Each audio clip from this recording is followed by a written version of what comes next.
గుంటూరు జిల్లా వ్యాప్తంగా కురుస్తున్న భారీ వర్షాలతో లోతట్టు ప్రాంతాలు జలమయమయ్యాయి. తుళ్లూరు మండలం పెదపరిమి వద్ద కోటేళ్ల వాగు పొంగి ప్రవహిస్తుంది.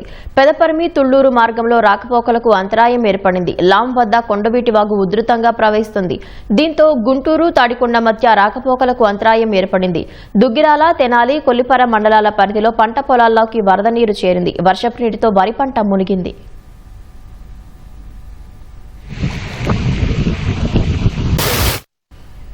గుంటూరు జిల్లాలో వర్షాలు, తాజా పరిస్థితిపై మరింత సమాచారం మా ప్రతినిధి చంద్రశేఖర్ అడిగి తెలుసుకుందాం. చంద్రశేఖర్, గుంటూరు జిల్లాలో వర్షాలపై తాజా సమాచారం ఏంటి? పవిత్ర, నేను అర్ధరాత్రి నుంచి తెల్లవారుజాము వరకు గుంటూరు జిల్లా వ్యాప్తంగా విస్తారంగా వర్షాలు కురిశాయి. దీంతో లోతట్టు ప్రాంతాల్లోకి వర్షపు నీరు వచ్చి చేరింది.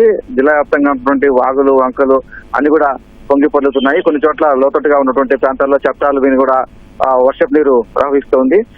ఈ డెల్టా ప్రాంతంలో అయితే పూర్తిగా వరి పొలాలన్నీ కూడా నీట మునిగాయి. ఇప్పుడు నాట్లన్నీ కూడా పూర్తి చేసుకున్న తరుణంలో ఇప్పుడు ఈ భారీగా వచ్చినటువంటి వర్షాల దాటికి ఆ పంట పొలాలన్నీ కూడా నీట మునిగాయి. ఆ నీరు వినిగా పోకపోతే ఇంకా పంట మళ్ళా వేసుకోవాల్సినటువంటి పరిస్థితి వస్తుందని చెప్పేసి రైతులు ఆవేదన వ్యక్తం చేస్తూ ఉన్నారు. కేవలం వరి పంట మాత్రమే కాకుండా ఉద్యాన పంటలు కూడా కొన్ని చోట్ల దుగ్గిరాల, కొల్లిపర మండలాల్లో అయితే ఉద్యాన పంటలు కూడా దెబ్బతిన్నాయని చెప్పేసి రైతులు ఆవేదన వ్యక్తం చేస్తూ ఉన్నారు. ఈ వర్షం అయితే ప్రస్తుతం అయితే తెరపించింది కాబట్టి ఆ వర్షపు నీరు బయటికి పోతే కనుక కొంత రైతులు ఊరట చెందేటువంటి అవకాశం ఉంది. అయితే భారీగా వర్షాలు పడి మొత్తం నీరంతా కూడా అక్కడే నిలిచిపోతే కనుక ఆ పంటలు కూడా పూర్తిగా పాడైపోతుంటే ప్రమాదం కూడా ఉంది. ఇక ఈ వర్షాలతో పాటుగా ఎగువ నుంచి భారీగా వస్తున్నటువంటి వరద నీటి కారణంగా ఈ గుంటూరు జిల్లా పరిధిలో ఉన్నటువంటి ఆ ప్రాజెక్టులన్నీ కూడా పూర్తిగా నీటితో నిండిపోయాయి.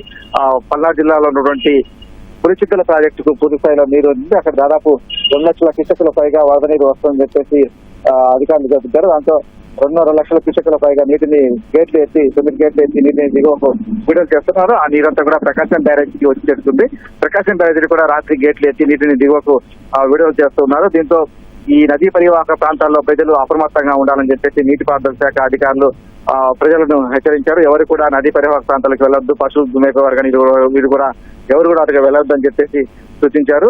అలాగే నదుల్లో ఈత కొట్టడం కానీ ఇలాంటి చర్యలు కూడా పాల్పడవద్దని చెప్పేసి కూడా వారు స్పష్టం చేస్తూ ఉన్నారు. ఇక ఈ వర్షాల దాటికైతే పంట పొలాలతో పాటుగా జనజీవనం కూడా కొంత ఇబ్బందులు పడింది. గుంటూరు శివారు ప్రాంతాల్లో కొంత లోతట్టు ప్రాంతాల్లోకి వర్షపు నీరు వచ్చి చేరింది. ఇక రోడ్లతో పాటుగా కొన్ని ఇల్లు కూడా కొన్ని చోట్ల మునిగిపోయాయి. దీంతో రాత్రిపూట కొంత ప్రజలు కూడా ఇబ్బందులు పడ్డారు. శివారు ప్రాంతాలు అంటే కొండ వెంకటపై కాలనీ కావచ్చు, అయితే చుట్టుకుంట సెంటరు, అలాగే ఆదర్శ్ నగర్ ఈ ప్రాంతాలన్నింటిలో కూడా కొంత కాలనీలో కూడా వర్షపు నీరు వచ్చి చేరిన కారణంగా ప్రజలు కూడా ఇబ్బందులు పడ్డారు.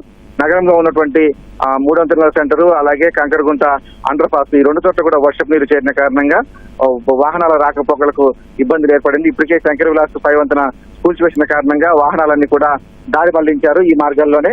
ఇప్పుడు ఈ 2 మార్గాలు కూడా పూర్తిగా మూసుకుపోయినటువంటి తరుణంలో వాహనదారులకైతే చాలా అవసరపడుతూ ఉన్నారు. పవిత్ర, రైట్, ధన్యవాదాలు చంద్రశేఖర్.